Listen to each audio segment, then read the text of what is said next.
we are here with Sir Bob Neill for a quick chat. Hello, Bob. Hi, good to see you. Lovely to see you too. And we're just going to ask you a few quick questions, if that's all right. That's a pleasure. Have you had your vaccine? I have. I've had my first jab, and I've got a date for my second jab too. And how was it? It was very straightforward, very efficient, and it was no more difficult or unpleasant than having your flu jab. Brilliant. Did you have any concerns at all going in for your vaccine? I didn't. It was all very efficiently run, and the staff there are excellent. And I've also visited some of our other vaccination centres, including the new one at the Civic Centre. It's safe, it's well done, it doesn't take any amount of time, and it's absolutely the right thing to do. So please go and get your jab when you're eligible. Brilliant. So, Bob, can you tell me where Bromley Borough are with the numbers that have been vaccinated so far? Well, as of the figures I looked at this morning, we've now done over 90% of people over 70, and we've done about 75% of people over 60 now, and we're moving down to over 55s. So it's now making good progress. Fantastic. Which group is currently being vaccinated at the moment then? Well, we've just opened up availability for people over 55 to register online on the NHS national website to get vaccinated. And the local news as well is that in addition to having the big mass vaccination centre opened up at the Civic Centre, which we reckon can do about 1,000 people a day in the next couple of weeks, we've also now got locally a centre opening up in the next few days at St Edward's Church in Mottingham, which will cover the northern part of Chislehurst and the Mottingham area as well.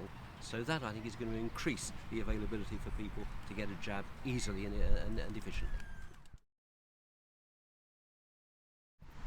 Are you able to tell me the current COVID-19 statistics for Bromley? Well, yes, the R rate, that's the rate per 100,000 in Bromley, is now the second lowest in the whole of London, 25.6 per 100,000, and that's below the London average, and it's below the English national average as well. So that's good news, because people are sticking to the rules and being sensible. We're winning the fight locally, but we've just got to keep that up. Can you tell me what support there will be for Chislehurst to ensure we can come out of the pandemic and small businesses can survive? Well, very importantly, the furlough scheme, which enables you, of course, to keep your staff on, has been extended until September. That was done in the budget. So have a number of the various support grants and loan schemes that were announced last year. A number of those are being rolled forward now. So those include grants for businesses which have been obliged to close during the previous lockdown. There's also a specific grant for businesses which had to close following the lockdown from the 2nd of January, and a third set of grants for businesses which have been able to remain open but have had their trade very severely impacted. And that's been aimed particularly at the hospitality, leisure and other sectors.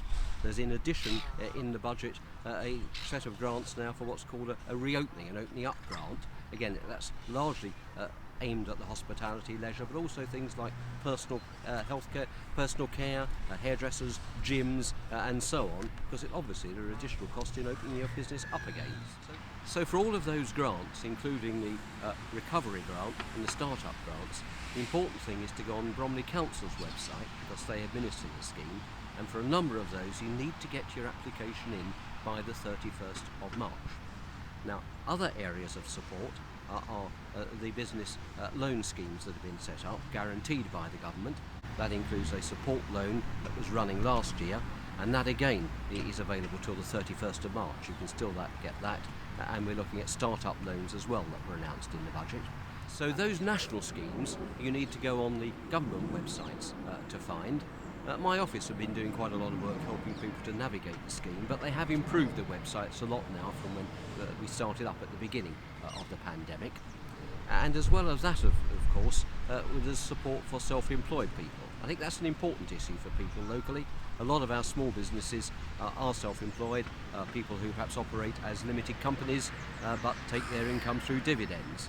I've been pushing for more support for them on a number of occasions in Parliament, and you can see some of the speeches and questions I've asked about this on my website, and there's been movement and improvement on that on the budget, but again I hope people will check out all the details and get their applications in as soon as possible.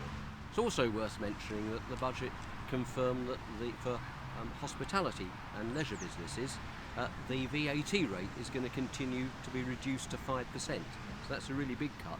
That will be continuing until September of this year, and then it'll be at a reduced rate of 2.5% until March 2022. So that's obviously to make it attractive for people to come and spend their money in those sectors. So I hope that will be a help too. Sir Bob, what additional learning support is there for local school children affected by the pandemic? Well, a couple of weeks ago the government announced a catch-up fund to which all local state schools will be able to bid, and that's for additional support, specifically in terms of either additional courses or classes or facilities that may be required. And I also raised with the Education Secretary myself the position about what guidance we're going to give for fee-paying schools, because there's quite a lot of those in the private sector, in Chislehurst in particular, and there's going to be guidance issued for them to try and assist them in having a coordinated approach to catch up. Because that has been a real struggle, I know, for some children. I think children and teachers and parents have done amazingly well during this, but we do recognise that there's a need for more help, and so the government has made that funding available. Obviously it'll be for each school to decide what their particular needs are and what they therefore bid for under that fund. And locally, Bromley Council have set up a special education support hub. That's to help teachers and professionals in the system with how best they can navigate any problems they encounter with students getting back into school, back into the swing of it, picking up on any problems that they may have encountered. So both at the national and the local level, there is particular support being put in. What have been the key issues raised to you by constituents during the pandemic? A lot of individuals, particularly in the early stages, were concerned about getting vaccines, getting access to the vaccine programme. That's much, much better now, and we've got a system that's working well. But where there are particular difficulties, my office do their best to pass them on to the right people. From the business point of view, I think the key thing has been getting access to the various support schemes and grants and loans that we were talking about. That was quite clunky and bureaucratic, to be honest, to begin with. Again, I think they're improving the system. We've been able to take up a number of individual cases on behalf of local business. And not always, but sometimes we've been able to get success there. And I've raised things like the eligibility criteria for businesses, for self-employed people, where I still think there's more that we need to do, with ministers directly in Parliament, and the details of the work I've been doing with that are up on my website. So it's been those two things: personal issues about getting protection and vaccines, and business support, how to get access into the system. And a lot of people are saying to me, well, can we make sure that we don't have any more lockdowns and come out of this lockdown steadily and as soon as we safely can? Because the key thing is that people want is actually to get their businesses up and running again, isn't it? So thank you so much, Sir Bob Neill. It's been an absolute delight to hear from you. Thank you for answering all our questions, and we hope we can do it again soon. It's been a pleasure talking, and I know it's been a tough time for everybody, but I think locally folk have done a fantastic job actually, and we will come through this and we will bounce back. I'm very happy to talk again anytime. Good to see you.